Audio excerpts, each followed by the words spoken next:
right, good morning. Thank you for being here. This is a wonderful panel that we're going to focus specifically on issues related to careers in government tied to sustainability.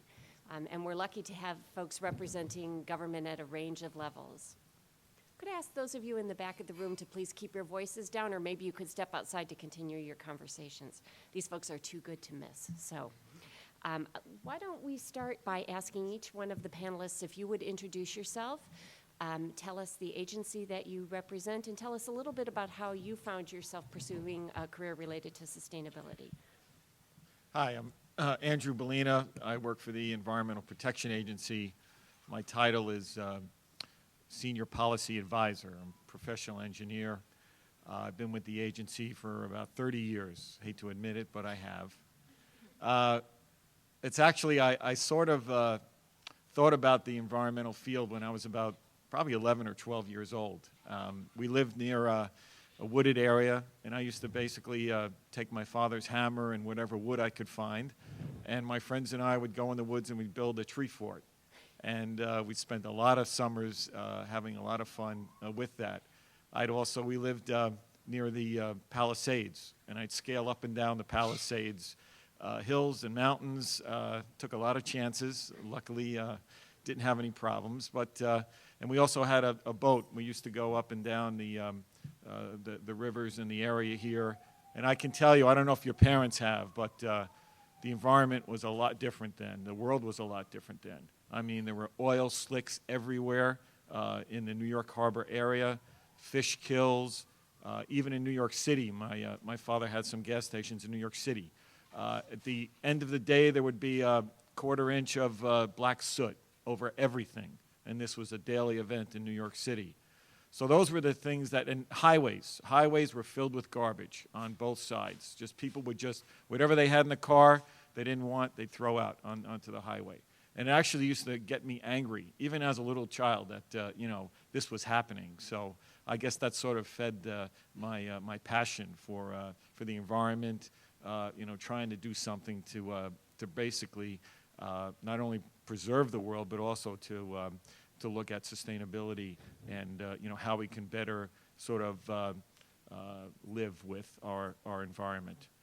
So with that, I actually went into forestry as an undergraduate degree. I went all the way out to Oregon State University, and spent 2 years under forestry. But at that time, even if you had your PhD, it was tough to get a job. So I switched to marine biology, and at that time, you could get a job as a PhD, but you'd have to probably go across the ocean to some type of country somewhere in the Gulf or Suez or something canal. And again, I wasn't ready to commit to that. I love the environment, but I wasn't willing to commit to a life abroad. So I switched but then I switched to environmental engineering. And I was able to get a co-op position or an intern position at EPA and at a marine environmental services company. That was really important to, I can tell you, if you are interested in government work, make sure that you have some experience in the corporate and private sector. It is really important to have that, because when you sit down with companies, with academia, with healthcare facilities, real estate people, you need to know what they're thinking and what their motivations are. And the only way to do that is to be on that side of the table. So I think experience in the industry is critical. I think the other thing that's important, and really it's not taught in many institutions, and that's personality. You need to be able to sell yourself and to sell what you want people to be able to do. As the panelists before mentioned, it's all about getting people interested in going green and being able to almost have them be enticed by what you're saying. Not only that you know what you're talking about, that's critical. That's a fundamental requirement. But you have to be able to transfer that and be able to communicate that to people that it's all going to be optional. So you need to be a salesman. You need to be a salesperson. The federal government is not going to mandate any of this. At least that's not on the horizon. I wish it was, but it's not. So it's all going to be voluntary. So you need to be able to make that case for yourself. And, so that's something, the interpersonal and communication skills will be critical in any career you choose, but especially, in the government and getting people to sign up to what you're trying to get them to do. Thank you. Great. Well, good morning, all. I'm Julie McKenzie, and I'm Senior Advisor for Sustainability at the United Nations, based here in New York. And I'm finding just fascinating these personal stories of the former panelists and also Andrew on my right, of how we've all come into this field. I actually thought that I was an oddity, and now I realize I'm not. I'm probably part of the mainstream. Because I've only been in this field since 2008, and I would never have thought that I was going to move into it, really. My career has been one as a career diplomat for the New Zealand government, and I started out in that career with a specialization in Japan, spoke the language, translated, interpreted, worked in the embassy there, decided I loved Japan so much that I left the Foreign Service, and I went back and worked in the Japanese stock market, which I didn't like because I discovered that I didn't really share the values I didn't actually understand money. So I then hightailed back to the Foreign Service and had a variety of assignments that really involved me doing what I can see others in this field have done as well, and that is picking up my little toolkit of the competencies that I had and skills that I had developed in different assignments and applying them to new subject matter. And that's what I did across my whole career. I've dealt with peacekeeping, with conflict resolution, with trade, a lot of trade matters, EU regulations for the single market, nuclear testing, development cooperation. And so I was, my last appointment with the New Zealand government was as ambassador to Italy and cross-accredited to a number of other countries in South Europe. And I was coming to the end of that appointment and felt that I wasn't feeling the same passion for my job anymore, and I know that passion makes a huge difference in how well you can do something, also to your happiness, which is really important. And so I, rather than going back to New Zealand and doing what I'd done before, sort of a cycle of learning a new subject and then perhaps going off as ambassador somewhere else, I decided that I wanted to broaden my horizons, and I was looking around for something to do and came across the fact that the United Nations was just starting to do a program of moving towards climate neutrality. And the environment was one area where I had not worked. And to be honest, in the past, it was one area when I was going back to Wellington and was thinking, where did I want to work?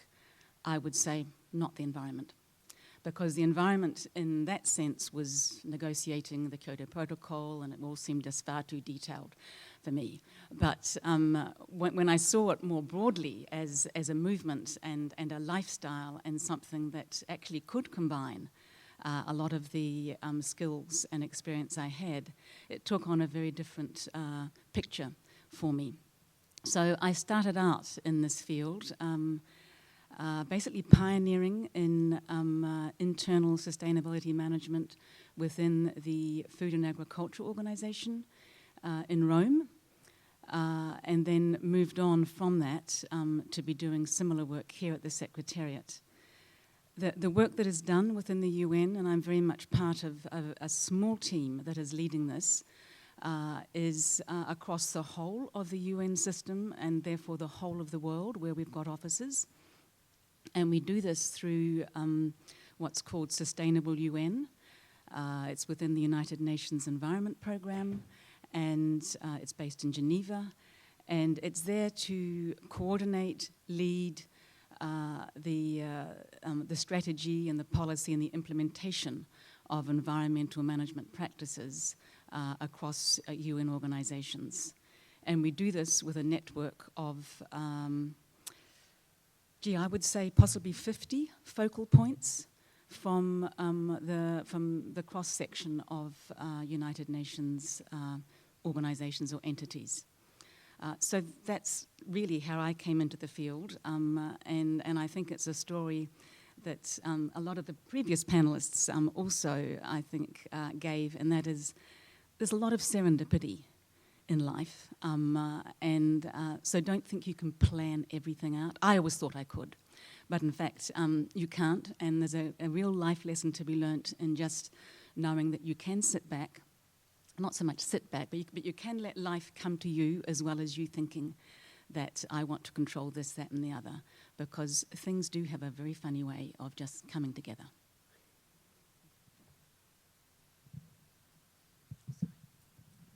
Good morning. Oh, is this on? Hello? Yes. Good morning. I'm Lee Elon. I'm with the Mayor's Office of Environmental Remediation here in New York City. And just to help you understand what that is, we develop policies and programs that help people clean up and redevelop contaminated sites in New York City. And how did I get into this? This is a field of brownfields that didn't even exist. I don't even know that the term was coined when I was in school, so clearly that wasn't what I was thinking about when I was an undergraduate. But I did know that I wanted to go into public service at the time. And I wasn't sure what. I studied political science, and coming out, I didn't have a job. It was a recession. I went to my school's career services office, and I recommend you check out those resources there at NYU, because I saw some jobs posted, and the first one was with the New York City Parks Department. And I went and I interviewed and I got a job, and that kind of set me on the environmental track for the rest of my career. It just turns out that that was a New York City job, because I left that. I went to a nonprofit advocating for the creation of the Hudson River Park, that I'm very gratified to see its creation and use now. After that, I went to the private sector. I was designing and installing recycling programs for commercial buildings and hotels throughout New York City. After that, I did a little bit of academic research, and through that, one of the things I was asked to look at was brownfield programs and brownfield grants, and what was going on there. And as I spoke to the woman who was working on that for the city, she said, "You seem to really have an interest in this. You looking for work?" And I'm like, "This gig ends in a week and a half. I'll send my resume." So that kind of leads into the previous panel and the information people have been talking about before this, of weaving in advice and things to think about as you go forward. And one thing I would definitely say to put in your pocket and cultivate is your skills at networking. As you talk to people, bring in that passion, bring in that authenticity of what you care about, and bring that forth and talk to people about it. Talk to people who are working in that field already. Find out what they like and don't like about it. Let them know who you are and what you do. Try to stay in touch, and that works. I heard a lot of years ago that 80% of jobs, I don't know if the figure's still the same, is found through personal connections, through people you know. So yes, go to your career office, see what's posted, but also talk to people you know, talk to people you don't know, talk to people in the field. And so for the past 15 years, I've been working on brownfields in New York City, and it's a very exciting place to be, and I look forward to talking more with my fellow panelists here.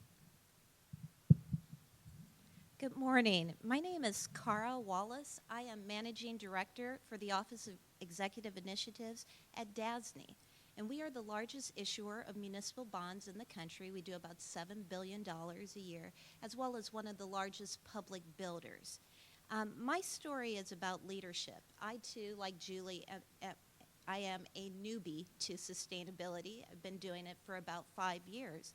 And the way it came about, I have a background in the private sector in telecommunications, and happened to sit on the board for Eagle Academy for Young Men, which is the first all-boys public schools, grades 6 through 12 here in New York City.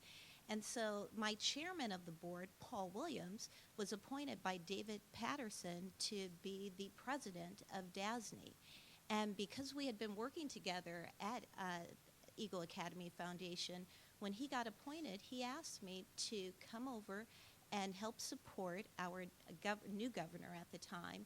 And he wanted to reorganize DASNY because there were a couple of key strategic initiatives, minority and women-owned business enterprises, ensuring that they increased, there was more access for them to opportunities for state procurements, and then sustainability, because that had been buried in construction, so it really wasn't getting the focus it needed. So as a leader and managing director, it was up to me to ensure that internally as well as externally, it was becoming more of a part of our culture. So that means that everything from ensuring that our architects and engineers are trained so that they can get LEED accreditation, to ensuring that our building operations is focused on the right thing. And as a result of it, our building in Albany is one of the first state buildings to get LEED Gold.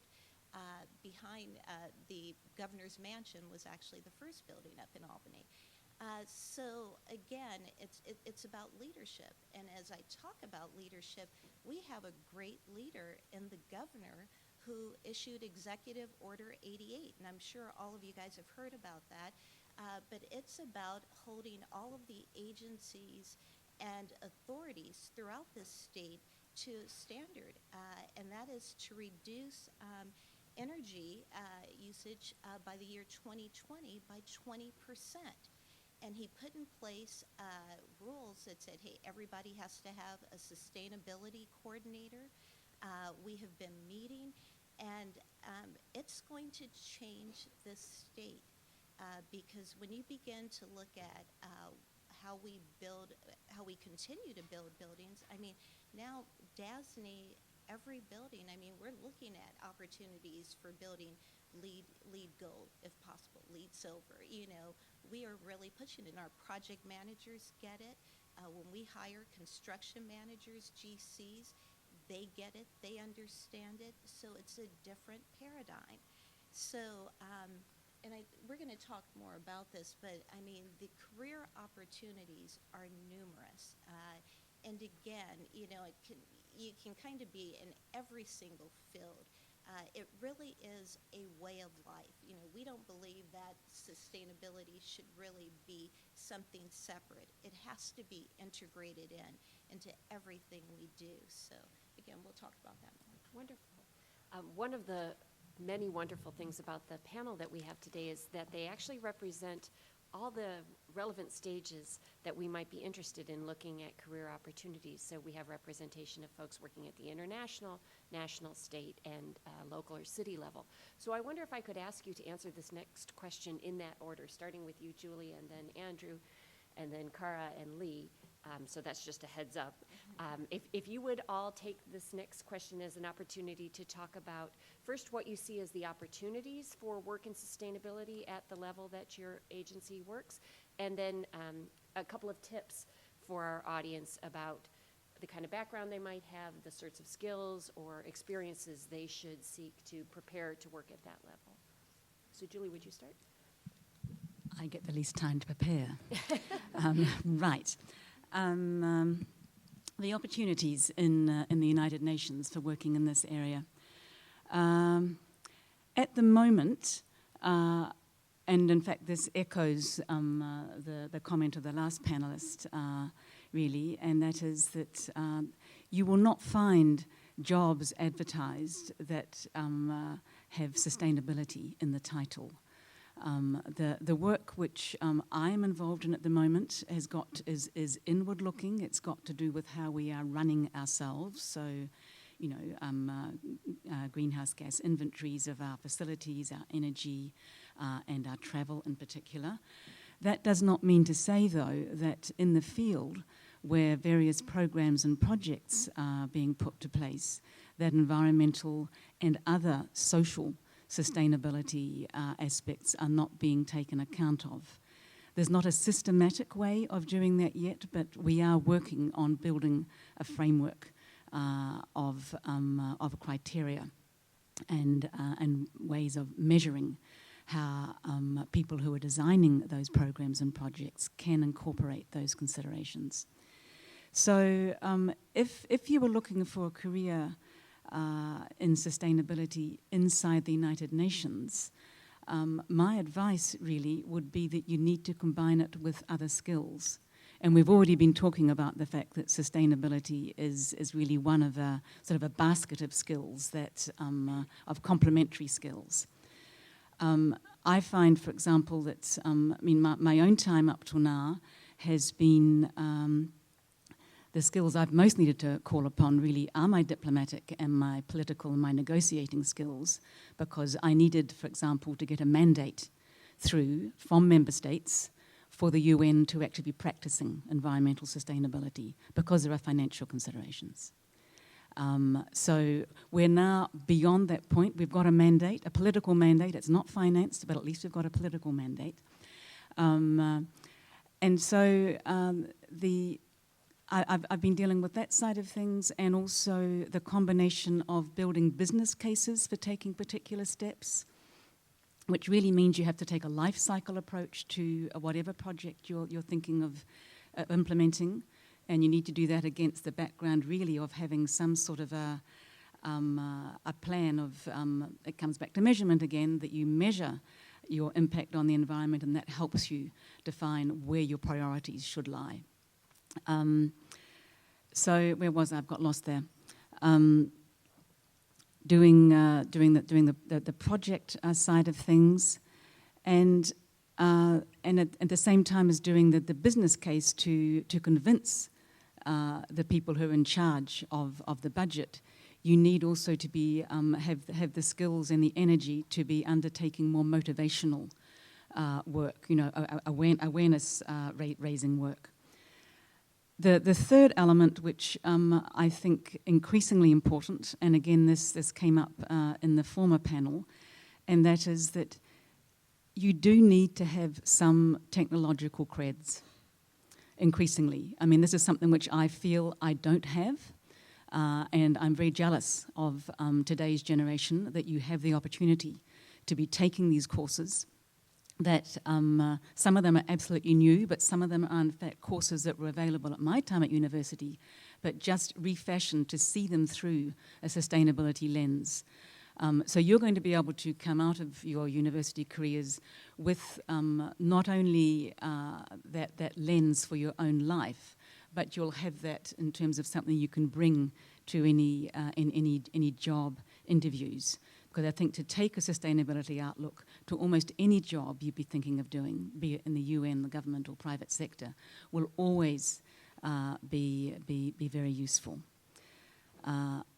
And if I'm talking about credibility, as the other thing I would say here is, and this may seem counterintuitive, but in a lot of big organizations, I think sometimes there is additional credibility gained from bringing it in from a consultancy. If you can have the so-called experts come in and tell you what you need to do, sometimes that can be have more power than actually working within the organization. I don't say that's always the case. I think it depends very much on the organization. But I would recommend that you do consider the sustainability, environmental consultancies as a possible path into making a difference in whatever level of public or private sector work. Thank you. Well, I can tell you this. I have a very good pulse on what the job opportunities are in not only government but in academia, in the healthcare field, real estate, corporate America. And it's really a perfect storm right now that's occurring.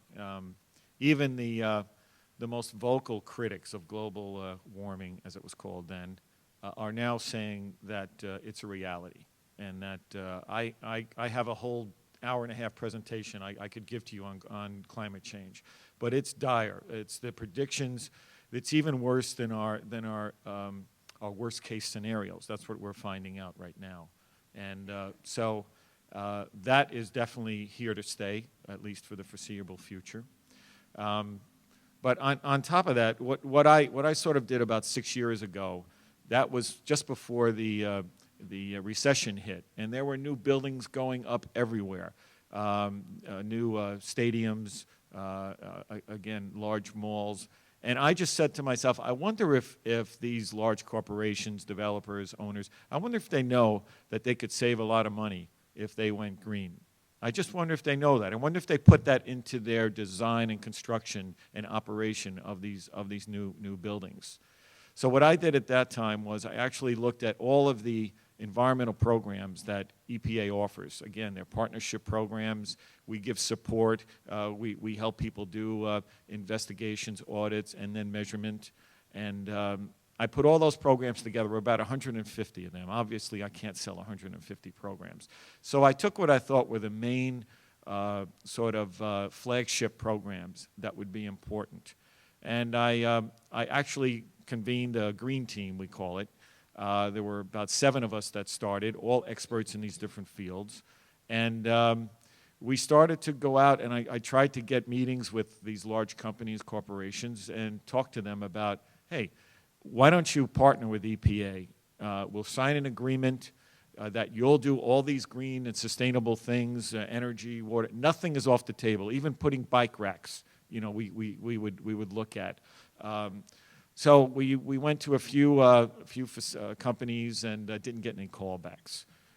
Finally, I went to the New York Mets and sat down actually with Jeff Wilpon, came to the meeting, and he gave us the thumbs up to go ahead. So we developed an agreement with the New York Mets about what they were going to do for New City Field, how they were going to design, construct, and operate it, and in a green and sustainable way. We signed the agreement. Mayor Bloomberg was there. It made CNN. It was really big. It's the next day then I called the Giants, and I said, hey, I called the Yankees, and they said no thanks, but actually, the Yankees did, they heard our presentation, and they did take a lot of the green and sustainable things we talked about into the design of the new Yankee Stadium, so I want to give them that credit. But the New York Giants and Jets, I met with them and looked at all the things we did at Citi Field, and they said, you know what, we like this, and we're going to take it even one better.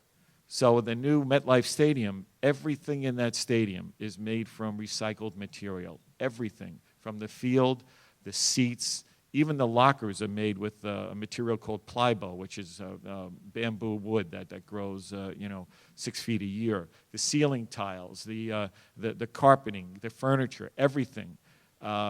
And not only that, but they use green concrete. They have solar system. It's just everywhere. Everything we asked them to do, they did. And it's the greenest stadium in the country right now. And it's actually one of the criteria that got them to the Super Bowl, to get the Super Bowl.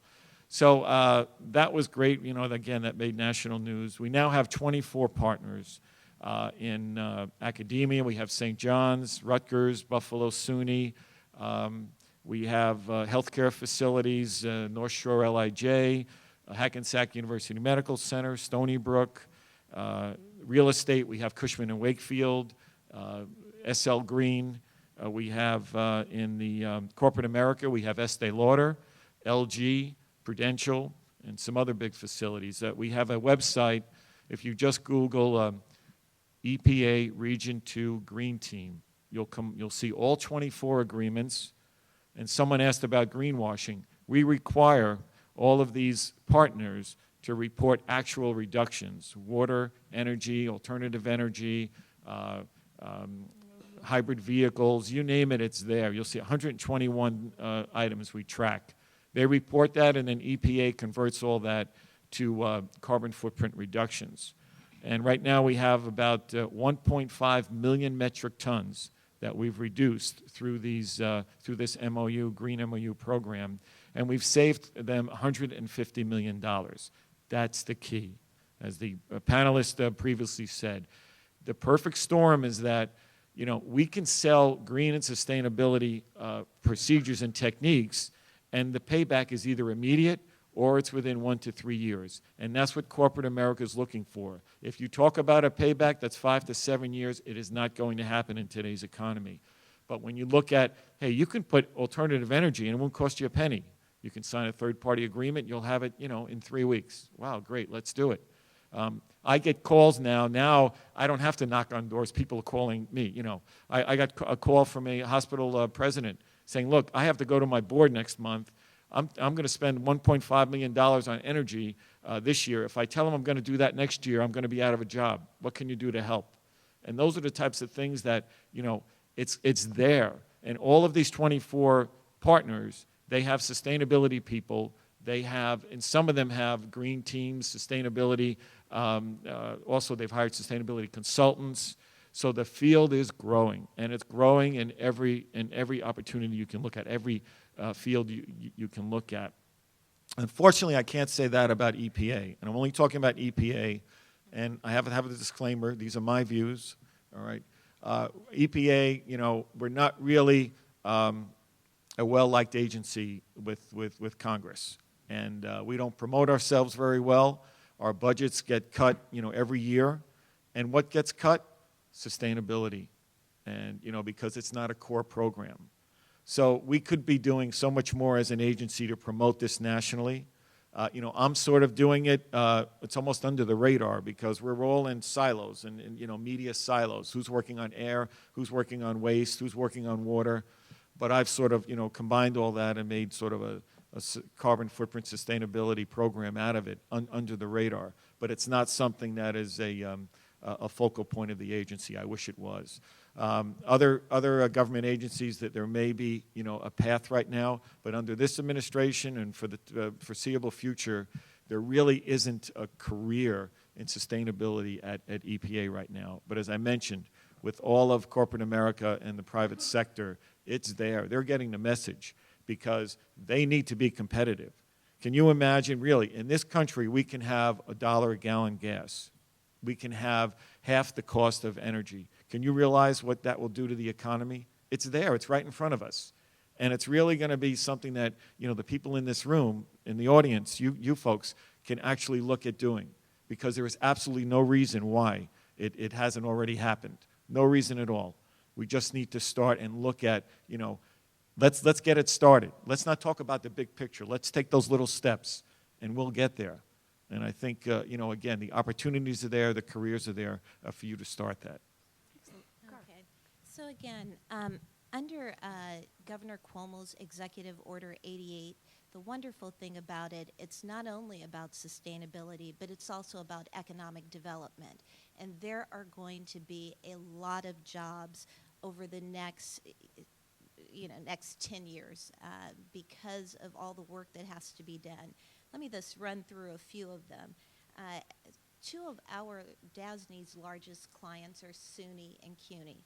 So when you think about everything that has to be done to reduce energy usage by 20%, there's things like retro commissioning, energy audits, the campus energy planner, master planning, in the procurement fields, the procurement of fuels, the procurement of energy. Think about the building managers that now are responsible for it, fleet managers, maintenance staff, design. So the list goes on and on. We had a lawyer up here earlier. DASNY outsources for its legal outsources for, other professional services, bankers and others that all have to be knowledgeable of this. So as you think about any field that you're pursuing, it's about, in parallel with what you're learning, be knowledgeable about sustainability. Most companies, nowadays have sustainability committees. And they start off being focused internally. Hey, let's reduce paper usage. Let's turn out the lights, etc. But then it usually grows. When you have the opportunity at your company, whatever company you're in, there are conferences like the USGBC's big conference that's going to happen next week, I believe it is. And, go there. Be a part of those, meet folks. It is about networking and bring ideas back to your companies because, that's how you stand out. So even within DASNY as managing director, I, put together this committee, sustainability committee, noticed the folks that were really interested, were going above and beyond, wanted to set up activities, and identified them for other projects, for speaking roles. And now they're sitting down in front of the president making presentations. Now they're on the governor's committee and interacting with other agencies and actually positioning our authority to do a lot more for agencies across the state.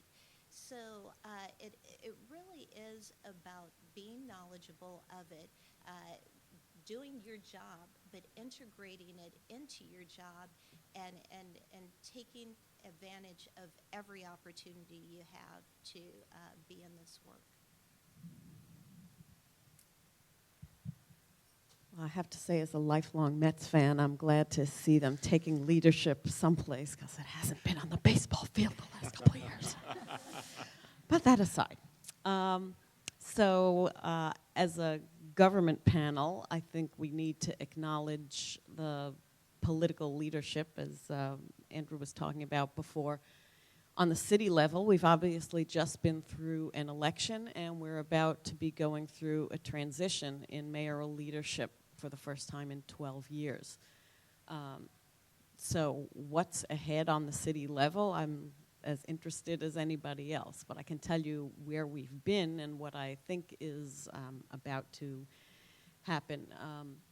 Mayor Bloomberg created Plan YC, the city's sustainability plan for the year 2030 in 2007, because there was a recognition the city's population's growing. We were expecting 1 million more people by 2030.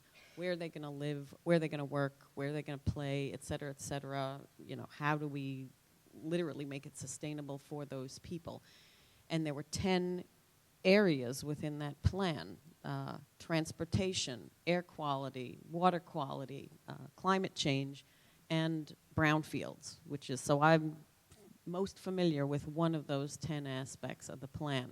And then in one of the most recent updates, they added things like food policy and recycling, solid waste.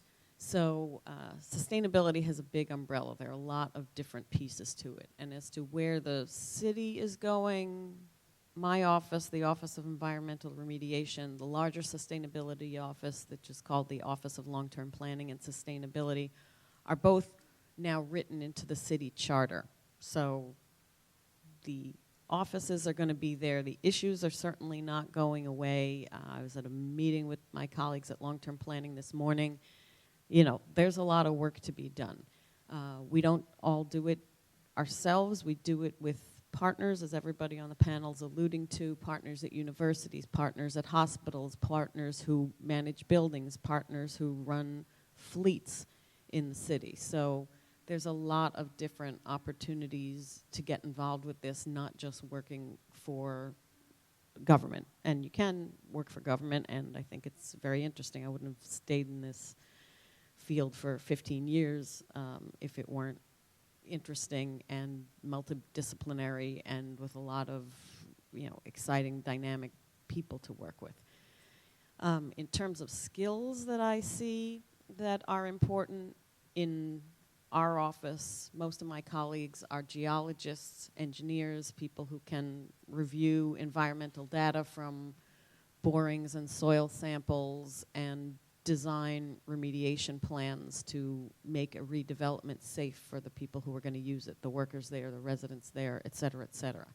You know, so if you're interested in that field, having that sort of background, if you're an attorney or an architect, is also helpful. Environmental consultants, obviously. You know, so whatever field of study you're engaged in, you can bring that to the table, and having that credibility is important, having the technical chops to take on whatever it is that you're going to do. Another skill that I see across the board that can be useful, it's a very versatile skill, is studying mapping, studying GIS, Geographic Information Systems.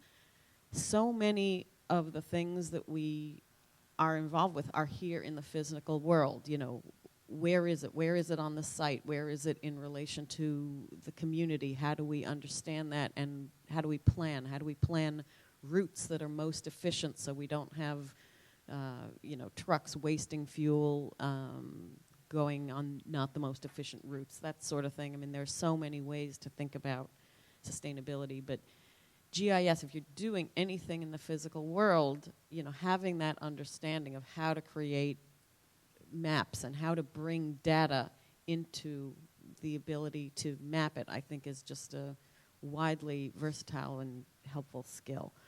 So I think that's a good place to leave it for the next question. Excellent. Let's open it up to the audience. Do we have some questions? If you have a question, could you stand and state your question loudly?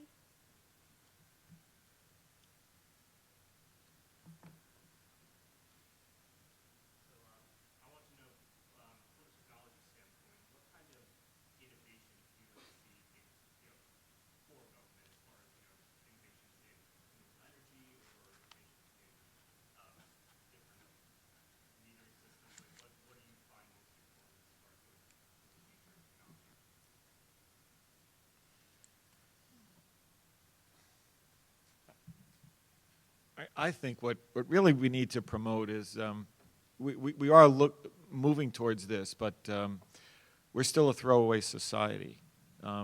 If we look back at, I guess, your great-grandparents in the early 1900s, they utilized 60% of what they had. In other words, everything was reused. Now, a lot of that was because of the economy, but nothing was thrown away. You know, food was prepared, and then even the scraps were made. You know, something was made with them, and you know, we just throw everything away. And we have to get back to reusing, because if we look at the economy, we need 3 Earths to just meet the material needs of the U.S., India, and China by 2030. I mean, that's all of our recycled material. We think we're helping our country. All of our recycled material goes to India and China. So all that cardboard that gets picked up goes to India and China. Why? They have no trees, and they have millions of people. So we need to start looking at this, you know, how we can be more productive, how we can be more sustainable in this country, and start to reuse our own things.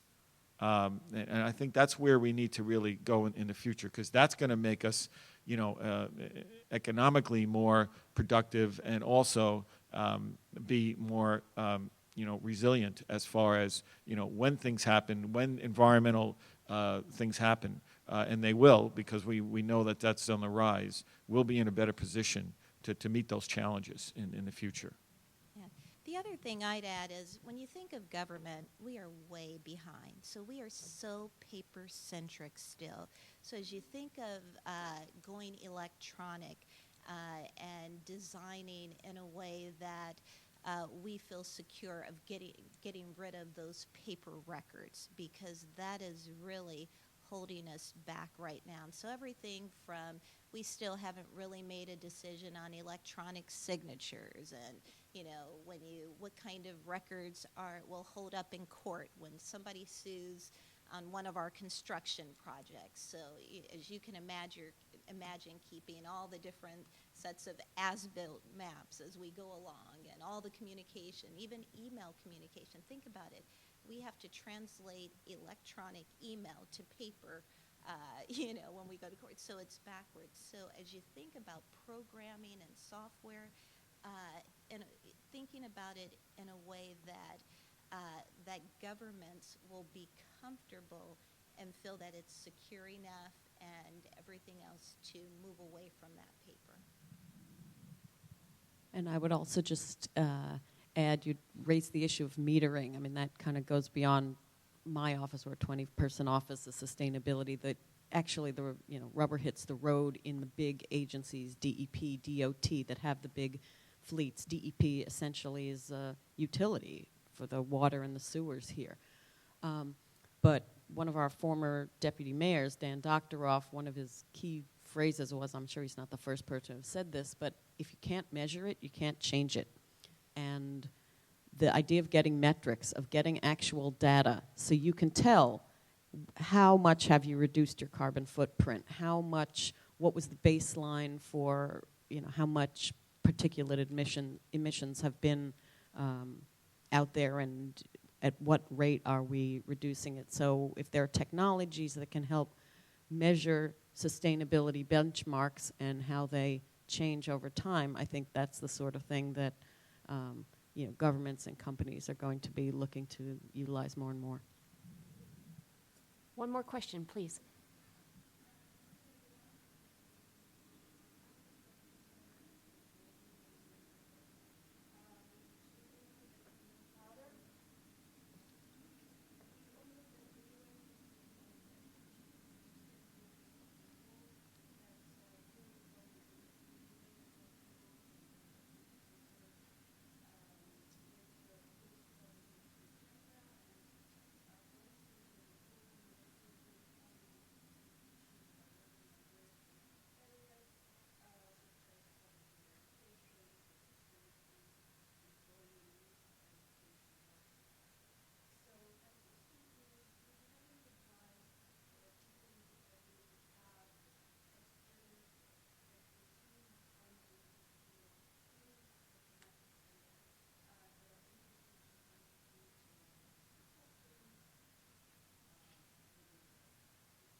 Let me repeat the question. The summary of the question is whether our panelist has any advice for local groups who are interested in getting involved in contributing to the UN Millennium Development Goals. Sustainable Development Goals. In fact, that's a very timely question. Thank you, because I was going to look for an opportunity to say to you all that we've been talking about sustainability as being part of sort of a multidisciplinary package. And I was going to actually suggest that if you wanted to look and see all the fields that can be considered from a sustainability perspective, look at the high-level panel's report on sustainable development post-2015. That report came out in May of this year, and it is, as our questioner from the floor just said, it makes some initial recommendations for moving from the Millennium Development Goals through to Sustainable Development Goals. And in fact, sustainable development really is the buzzword and the focus of a large part of the UN system at the moment, and an opportunity to apply all sorts of aspects of sustainability to your thinking as you're looking for careers. I was also going to suggest to you that if you wanted to get a feel for what working for the UN would be like, the United Nations Environment Programme, the New York office, runs 3 series of internships a year, and that would give you primarily a window onto policy development and report writing, but is I think a very useful way of looking at what's happening in the system. And those are advertised on the UN's, I think it's called Inspira, but I think you just, let me just give you the website. It's just un.org/employment. And if you look down under that, you'll see categories for internships. And there's also, in fact, another program called the Young Professionals Program that could be worth looking at there. And there's also careers.un.org. The other few things that, if I may just keep the floor for another second, that I would be remiss of me not to say, is thinking of fields where you could apply sustainable thinking, peacekeeping missions, increasingly the aspect of environmental management, of the setting up of those missions. It's that, because it's like setting up little communities, little cities. How they set them up, what impact they have on the environment, how can that be controlled? Increasingly, that is coming into the design and the implementation of peacekeeping missions. One of the key examples of that at the moment is the mission in Mali.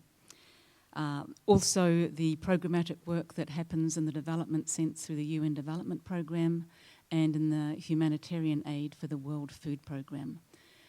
So I think those are all potential areas where sustainability could have, a really on-the-ground impact. To add to some of the technical skills that I wanted to say, I think the technical skills we've been talking about are really important, but I don't think we should be getting alarmed about thinking you have to have all of those. I mean, as you've seen, so many of us have learnt on the job, and I think some other core, probably softer skills really are change management, psychology, because you're doing a lot of things that are behavioural, and to have some sort of insights into group psychology and individual psychology, I think, valuable. And I think we've already said communications skills and relationship building skills as well. And my final point would be, you'll get setbacks.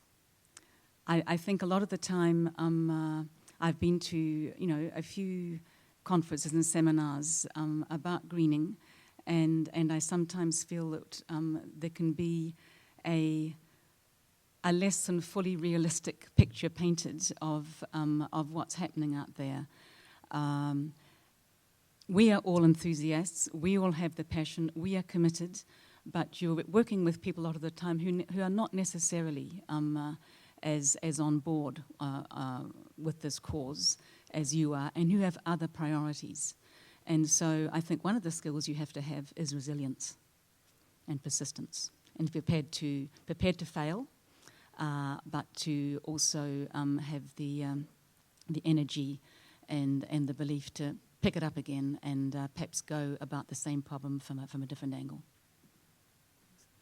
We'll take one more comment from the panel. I also work with the Clinton Foundation, who does a lot of work, internationally, and I know they're always looking for volunteers, interns, and they also have some permanent positions that they fill. So that may be another thing you might want to look at. And if I can just say one thing to follow up on about being in the field. Let me just tell you a little story for 1 second. There was a college intern who worked for one of our hospital partners that came on about 1.5 years ago, and didn't know what to do, but and the hospital really wasn't geared towards looking at green and sustainability. But this person started small and started with basically solid waste recycling and tried to get it done in the operating room. So started to work with the nurses and the people in the operating room, and actually was able to find some successes in that. Went to his manager and looked at, okay, we saved $40,000 this month because of recycling, and that just started to grow. And in 1.5 years, he now reports directly. He's got a permanent position. He reports directly to the hospital president. He's got about 200 people that are in the hospital system that are on a green team. There's a nursing green team, there's a reception, there's a food green team. And he was able, just this one person was able to do all this. Now it's basically part of the culture of that medical facility is being green and sustainable. There are even pamphlets that go on every single patient's room and on their when they receive a meal, about how the meal was prepared, about how they're recycling this, and how they could, even in their room, a hospital room, be more green and sustainable. And he just keeps getting calls. People want to keep ramping it up. Can we do this? Can we do that? So that's the type of energy, if you bring to any job and organization, and the interpersonal skills, like I said, are critical. But that's just one case of where this is happening, and where you can really have a change in the world. When that person goes home at night, they're so gratified to see what they're able to do, what they're able to accomplish. Not many people can do that in the job. It's just another day at work, but you can actually make it a rewarding and self-fulfilling experience. It's all up to you. Excellent. Please join me in thanking our panelists.